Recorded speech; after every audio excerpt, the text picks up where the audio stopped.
Boa tarde, alunos e alunas do ciclo 4. Estamos aqui para a nossa última videoaula gravada, nossa última semana de aulas do mini curso que serve para vocês darem o pontapé inicial na produção desse trabalho glorioso que é a monografia. Mas antes de começar a aula, eu gostaria de ceder meus direitos de imagem ao Colégio Viver, para que eles possam usar essa videoaula da forma como melhor lhe convier. Antes de entrar no assunto de hoje, que é metodologias, a gente vai verificar um pouco o que a gente aprendeu, o que a gente discutiu nas últimas aulas. Na primeira aula, a gente trabalhou sobre o diário de pesquisa e a gente falou também sobre a escolha dos temas. E a gente viu que o diário de pesquisa era uma ferramenta para você conseguir organizar as etapas da produção da sua monografia. As suas dúvidas, as suas dificuldades, as suas descobertas bibliográficas, os seus insights, né? Ou mesmo organizar e deixar com que a orientação com o seu orientador fosse mais produtiva, porque aí você consegue levar os registros das dificuldades que você teve. Nossa memória ela é muito pouco confiável, a gente esquece das coisas, e ainda bem que a gente esquece das coisas, o contrário é que seria complicado. Imagina a gente não esquecer de nada, né? Terrível. Mas algumas coisas a gente pode não esquecer, como as descobertas dos livros, das bibliografias, das indicações que vocês certamente farão ao longo deste ano trabalhando sobre o seu tema. A outra questão que a gente discutiu na primeira aula era o tema de pesquisa, viu? O tema de pesquisa, a gente entendeu que ele está subordinado a uma área de conhecimento mais ampla. Então o tema ele é um recorte de um aspecto mais amplo, de uma questão mais ampla. Então eu posso falar de amor como tema, mas o amor pode estar dentro de uma esfera de conhecimento da psicologia, ou a gente pode falar do amor dentro da história da sociedade, como é que o amor se manifesta nas famílias brasileiras do século XVII. Olha só o amor como um tema histórico. A gente pode falar sobre o amor do ponto de vista da neurociência. Então, quais as sinapses que se formam e de que forma elas se materializam quando a gente está apaixonado, né? Então, o amor em si não é um tema se não estiver vinculado a uma área de conhecimento mais ampla. E uma área de conhecimento mais ampla por si só não pode ser considerado um tema. Então, falar sobre futebol não é um tema, é uma área de conhecimento mais ampla. Mas se eu falo sobre o uso do VAR na arbitragem do futebol, eu estou recortando um tema. Ou se eu falo a negociação de jogadores no mercado mundial, né? Estou falando de um tema. Então, essa relação tema e aspecto mais amplo, ela é muito importante para a gente conseguir orientar nossos estudos. Na última aula, a gente falou sobre 3 aspectos fundamentais da forma de uma monografia. A gente falou da importância do título, como o título é a primeira informação que a gente dá para o pretenso leitor continuar observando a sua escrita. Então é pelo título que você consegue chamar a atenção dele primeiramente, né? A gente falou do oráculo da ciência, que são aqueles buscadores da CAPES, que se você colocar lá um tema, você vai ver o quê? Diversos títulos. E a partir desses títulos é que você vai continuar a leitura do trabalho. Qual é a segunda coisa que a gente lê num trabalho quando a gente está pesquisando depois do título? O índice. Então, o índice é bacana porque ele organiza todos os tópicos que você desenvolveu ao longo do seu trabalho. E o leitor, ele consegue ter um panorama mais amplo dos tópicos que você abordou. E se ele continuar interessado, ele vai para um próximo aspecto do seu trabalho, que é a introdução. E a introdução, como a gente discutiu bem na aula passada, é o momento em que a gente vende o nosso peixe. É na introdução que a gente vai amarrar e ganhar esse leitor. A gente discutiu que a gente pode se utilizar até de aspectos um pouco mais literários na escrita, no sentido de contar por que que esse tema te tocou, por que que você se envolveu com esse tema. Você põe ali na introdução a importância do seu trabalho, por que o seu trabalho é importante, e aí você vai precisar argumentar sobre a importância do seu trabalho, para que o leitor fale, uau, agora que eu preciso ler mesmo todo esse trabalho, agora que eu me interessei, agora que vou até recomendar esse trabalho sem ter lido só pela introdução dele. Isso acontece. Então, a introdução ela tem essa relevância, ela tem essa importância. Então, recomendo até que vocês deem uma olhada nas videoaulas anteriores, né, nas videoaulas gravadas, e vamos partir então para um terceiro e último momento dessa etapa inicial da monografia, que é discutir, enfim, as metodologias. Veja, o que seria a metodologia? Gente, se vocês definiram o tema e definiram a questão de pesquisa, faltou. Nenhuma pesquisa existe se não houver uma pergunta, né? A questão da pesquisa.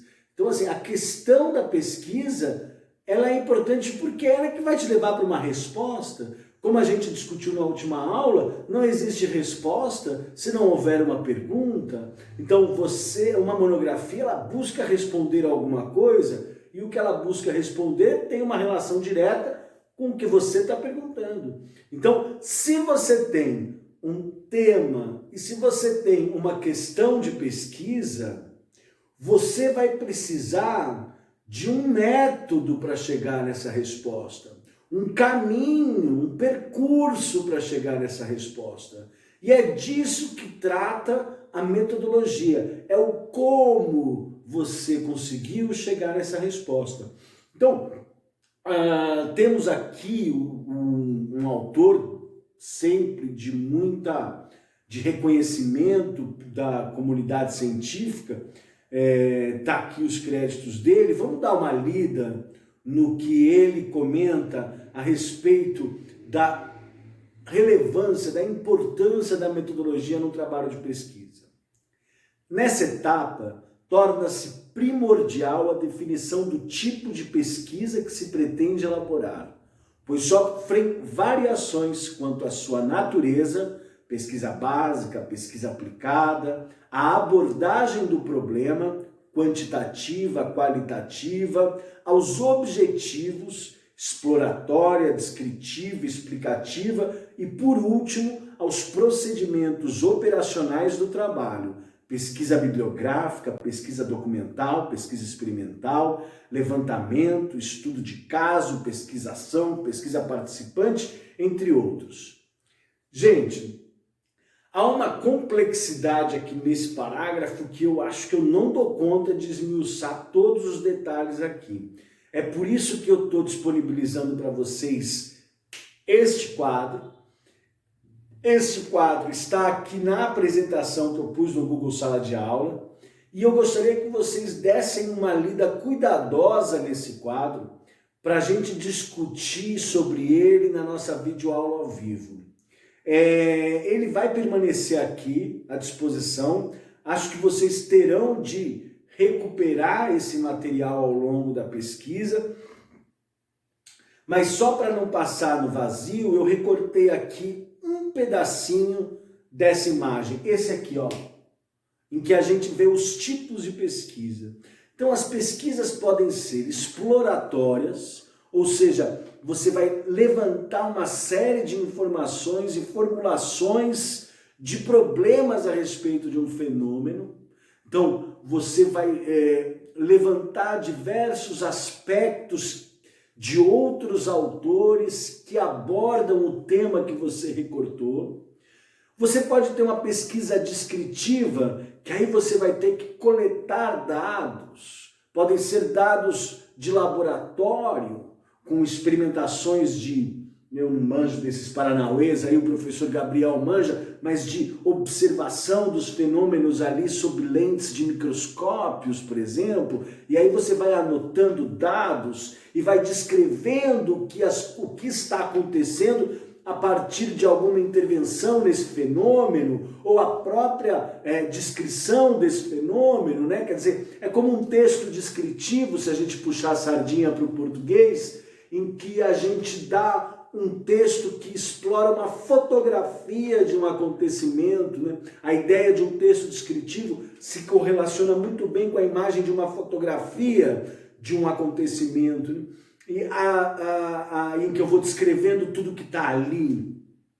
Ou uma pesquisa mais explicativa, que tem a ver com a análise e a interpretação de um fenômeno para identificar causas. E a explicação e a causa, de novo puxando sardinha para a minha matéria, tem um correspondente muito claro quando a gente fala de conectores da língua. Os conectores explicativos, causais. Alguém consegue imaginar qual conector é um conector que cumpre com essa função? Não? Olha ele aqui, ó. Por quê? Então, se eu estou dizendo para você, olha, eu não vou na sua festa hoje porque eu estou muito cansado. Você está usando o conector para dar uma explicação, para explicar a causa, o motivo pelo qual eu não vou na festa. Então a sua pesquisa ela pode ter uma orientação nesse sentido, de se dispor a explicar o porquê determinado fenômeno acontece. É super ousado. Vou passar rapidinho aqui pelos métodos apresentados nesta imagem. Então a gente tem pesquisa experimental, pesquisa bibliográfica, pesquisa documental, pesquisa post-fact e levantamento de campo e estudo de caso. Gostaria que vocês lessem as definições cuidadosamente e trouxessem as dúvidas que certamente existirão para a videoaula ao vivo, onde a gente vai poder esmiuçar cada um desses aspectos. E a última parte dessa imagem são as técnicas que vocês podem utilizar para poder desenvolver a pesquisa de vocês. Então você tem técnica de coletas de dados, aí uma série de técnicas disponíveis, ou técnicas de análise de dados, também tenho aqui duas formas distintas de técnicas para coletar, para analisar os dados. As quantitativas e as qualitativas, né? As quantitativas, elas, como diz o próprio nome, necessitam de um número imenso de amostras, e as qualitativas você usa uma quantidade menor de amostras para, a partir desse recorte, tentar fazer uma explicação mais ampla de determinado fenômeno. De novo, acho que a gente pode esmiuçar isso melhor na videoaula ao vivo. Gente, percebam, em todas as videoaulas que eu fiz, inclusive nessa, todas as imagens, todos os textos que a gente lê, tudo que eu disse para vocês não veio da minha cabeça. Em todos os lugares que a gente usou alguma citação, a gente pôs ali o crédito, né? A gente diz de onde veio essa voz. E isso é uma característica fundamental de qualquer pesquisa. Nenhum pesquisador faz uma pesquisa a partir de suas observações apenas. É necessário vocês resgatarem uma produção científica que já foi criada. E olha, não se enganem, a ciência já experimentou, olha, de tudo. Ela só não experimentou o que ela não conhece. O que a ciência conhece, ela já estudou. O que a ciência não conhece ainda falta estudar. Mas assim que conhecer, já vai estar lá o registro. E olha, quem sabe um dia, quando vocês forem doutores, já tiverem terminado o bacharelado, já tiverem terminado o mestrado, já tiverem terminado o doutorado, aí vocês vão poder até fazer uma referência à sua própria pesquisa, ao seu próprio trabalho. Mas por enquanto não dá. Não dá. A gente vai ter de embasar tudo que a gente está dizendo na voz de uma autoridade científica. Então olha aqui, ó. A imagem que eu acabei de usar foi da Universia Brasil.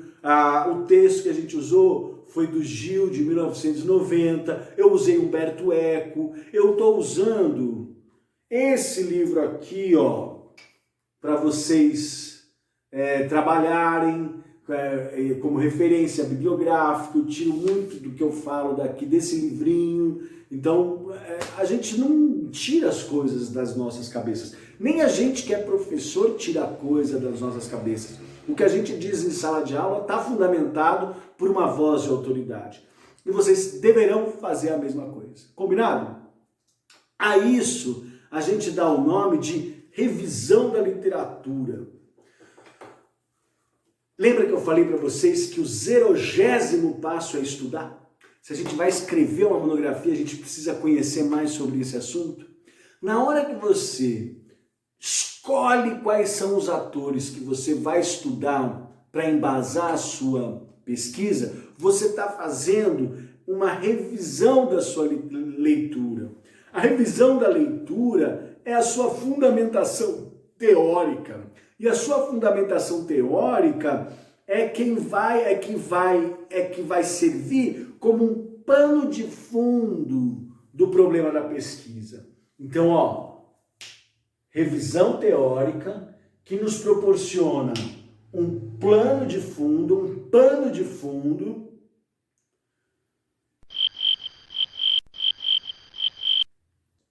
Nada é tirado da nossa cabeça. Tudo é tirado do acúmulo que a gente tem sobre pesquisa e ciência ao longo da história da humanidade. Agora, sobretudo das coisas mais recentes. Vou falar de novo um pouco...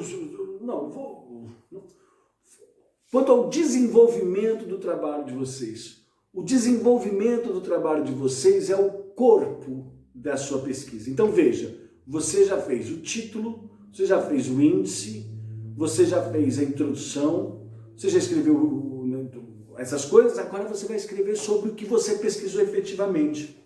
E aí tem a ver com aquela questão dos subitens que a gente comentou na última aula. Então se eu vou falar, por exemplo, sobre aviões da Segunda Guerra, com um tema muito bom que está aí fervilhando entre nós, que foi apresentado, eu posso fazer um capítulo sobre os aviões dos aliados, um capítulo sobre os aviões dos nazistas, eu posso fazer um capítulo sobre bombardeiros, ou sobre aviões de, sei lá como é que chama isso, mas de combate aéreo, que aviões que servem para derrubar outros aviões, enfim, cada tópico desse vira um tema. E cada tópico desse é um capítulo que precisa ser aprofundado. Tá certo? Esse é o desenvolvimento do seu trabalho. Ele é dividido por capítulos. Pensar o índice é pensar o capítulo. E escrever sobre essas coisas é o desenvolvimento do trabalho em si. Então, vamos lá. Título, índice, introdução, desenvolvimento, vários capítulos, 3, 4, 5 capítulos, subitens, né? Quanto mais explorado isso, melhor. E, por fim, as considerações finais. As monografias, olha só esse texto, do Chassin, de 2017, recente, ó. As monografias devem ser finalizadas com as considerações finais e eventuais conclusões do autor, devendo ser apresentadas de maneira lógica, clara e concisa e fundamentadas nos resultados e na discussão anteriormente abordados. O autor deve ainda reafirmar de maneira breve a ideia principal, respondendo à problematização do trabalho. É nas considerações finais que se faz com que o leitor recapitule os momentos significativos do trabalho. Então eu tenho o título, o índice, eu tenho o desenvolvimento do trabalho e, por fim, eu tenho as considerações finais, que é onde eu resgato os aspectos-chave do que eu trabalhei para responder a tal questão de pergunta, para dar as conclusões da minha pesquisa, para mostrar para o leitor onde eu cheguei, em que momento, onde eu cheguei, aonde eu cheguei com esse esforço todo que foi feito. Tá certo, chuchuzinhos e chuchuzinhas? Então, estudem, fiquem em casa, lavem as mãozinhas, tirem as suas dúvidas na videoaula ao vivo, observem que aqui no Google Sala de Aula tem a apresentação que eu usei aqui para dar essa aula de vocês com as referências bibliográficas, verifiquem aquela tabela desta imagem, observem e leiam ela com muita atenção. E é isso. Um beijo, tchau para vocês e até a semana que vem, onde eu vou colocar aqui exercícios para vocês praticarem e verificarem se estão fera na interpretação e na análise dos conceitos para se formar uma boa monografia. E bom trabalho, turma. Procurem seus orientadores conforme a tabela da distribuição dos orientadores que também está aqui. Tchau, valeu!